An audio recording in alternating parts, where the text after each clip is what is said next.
Salud y paz en Cristo Jesús. Por la gracia de Dios me encuentro en el estado Mérida y detrás de mí ustedes ven a la cordillera andina, donde están las montañas más altas de nuestro país. Ayer, también por la gracia de Dios, tuve la oportunidad de subir al lugar más alto de Venezuela, donde puede estar un venezolano, en la estación Pico Espejo, a la cual se accede a través de el teleférico Mucubarí. El teleférico de Mérida, que está a 4.765 metros de altura. Y desde allí, a petición e inspirado y protegido por el poder de Dios, tuve la oportunidad de hacer proclamas en favor de Venezuela y también hacer guerra espiritual contra el más reciente principado que se estableció sobre nuestra nación.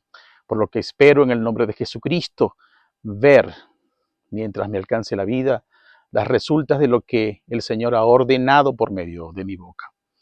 Bien, quiero aprovechar esta oportunidad también para dejar una enseñanza basada, como ustedes saben, siempre en la palabra de Dios. Algo que es atinente a la senda antigua, al mecanismo o herramienta o técnica espiritual que Dios nos enseña en las Escrituras para alcanzar la salvación de una persona y toda su casa. Y como bien saben ustedes, a la luz de la palabra, en el libro de los Hechos, donde me voy a apoyar en los capítulos 11 y 16, Dios trae esta línea de acción que como iglesia de Jesucristo debemos recuperar. En el capítulo 11, recuerden, se trata el contexto de la relación entre Cornelio y Pedro. Pedro se encuentra, después de haber hecho la obra que Dios le encomendó con Cornelio y toda su familia, se dirige ahora a la ciudad de Jerusalén a rendirle un informe a los apóstoles que se encuentran en Jerusalén, quien se había molestado un poco porque Pedro había entrado en la casa de un gentil, en la casa de un pagano. Pero Pedro le explica lo siguiente. Cornelio, y estoy parafraseando, porque no tengo ahora, como ustedes entenderán, la Biblia en mi mano, pero la Biblia debe tenerse es aquí, la palabra de Dios, y en nuestro corazón.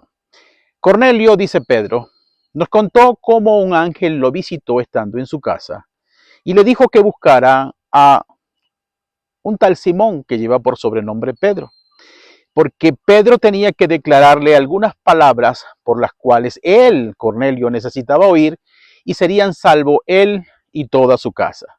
Y dice Pedro que cuando fue a la casa de Cornelio, estaba predicando el evangelio del reino y no había terminado de predicar cuando bajó el Espíritu Santo sobre todas las personas que se encontraban en esa casa. Dice Pedro, así como nos ocurrió a nosotros al principio, en el principio, es decir, en el Pentecostés. Eso es por una parte. Por otra parte, algo similar le ocurrió al carcelero, a quien Dios vinculó con Pablo y Silas en la cárcel. Y el contexto de esto es, recuerden que sobrevino un terremoto en la cárcel que movió los cimientos de la cárcel, abrió las puertas y también los cerrojos de los presos. Y el carcelero, pensando que todos los presos habían escapado, quiso matarse. Pero gritó Pablo, no te hagas ningún mal, porque estamos todos aquí. Se precipitó el carcelero a la cárcel y le dijo, señores, ¿qué tengo que hacer para ser salvo? Y le respondieron, cree en el Señor Jesucristo y serás salvo tú y toda tu casa. Y comenzaron a proclamarle la palabra del Señor al carcelero y a todos los que estaban en su casa. De estas dos figuras bíblicas, de estas dos citas que acabo de traerles en este día, nos damos cuenta cómo el Señor asigna o designa claramente la instrucción de que nosotros los hijos de Dios, al igual que lo hizo Pedro y al igual que lo hizo Pablo y Silas, nos traslademos al hogar, a la casa de las personas que necesitan ser salvas. Y abandonemos, bueno, no la abandonemos, sino que no le demos tanto énfasis a la rutina y a la vieja costumbre de simplemente limitarnos e invitar a las personas a que vengan a nuestras congregaciones o que vengan a las células. Miren la potencia de lo que Dios enseña. Imagínense que una casa donde no esté la luz de Cristo, un hijo de Dios lleve la luz de Cristo. En una casa donde no se ha proclamado el evangelio de salvación, vaya un hijo de Dios cargado de la pasión, del amor que viene por medio del Espíritu Santo y de la palabra, y lleve la palabra de vida a ese hogar. Imagínense un hogar donde hay tinieblas y llega la luz y llega el poder del Espíritu Santo que, unido a la obediencia de un hijo de Dios, transforma la palabra que nosotros pronunciamos en la espada del Espíritu Santo para que tenga la potencia de convencer y destruir al hombre fuerte que está en esa casa.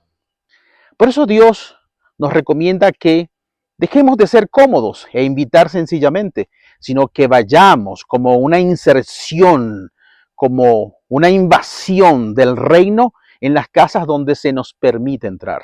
Así, amado hermano, el Señor nos enseña que cada vez que ustedes vean a alguna persona sedienta por la presencia de Dios, que desee conocer a Jesucristo, bueno, dígale, no solamente invitarlo a la congregación, dígale qué te parece, amado, si yo voy a tu casa y tú invitas a tus familiares íntimos, a tus amigos íntimos, a gente de tu confianza que por tu liderazgo puedas convencer fácilmente a tu casa para querer conocer a Jesús. Entonces, en ese momento, no solamente cuando nosotros llevemos la palabra, tendrá la oportunidad del dueño de la casa de escuchar la palabra de salvación, sino también todas las personas. Y ocurra como dice la Escritura, que fue salvo Cornelio y toda su casa, el carcelero y toda su casa. Y esto tiene también fundamento bíblico arraigado en el dicho por Jesucristo que donde estén 2, 3 o más reunidos en el nombre de Jesucristo, Él se hace presente. Imagínense, Jesucristo presente en un hogar donde Él siempre había querido entrar, pero no había sido posible porque el líder, la cabeza de ese hogar, no se lo había permitido o tal vez no sabía cómo hacerlo. Pero ahora tú y yo sabemos por la instrucción de la palabra que esto es posible. Así que vayamos a los hogares. Vamos a proclamar la palabra, el evangelio de vida. Eso sí, para eso tienes que estar entrenado por la palabra, enseñado por el Espíritu Santo. No sea que más bien confundamos a las personas llevando falsas doctrinas o, digamos, una predicación sin denuedo, sin sentido o llevada por la carnalidad de nuestras emociones. Tienes una nueva herramienta, un arma espiritual para ganar almas para Cristo, no solamente de una persona, sino todos los de su casa, porque recuerden que Dios ama a la familia completa y desea que todos procedan al arrepentimiento y a la conversión. Desde aquí, desde la región del Valle, en la ciudad de Mérida, les bendigo y les saludo.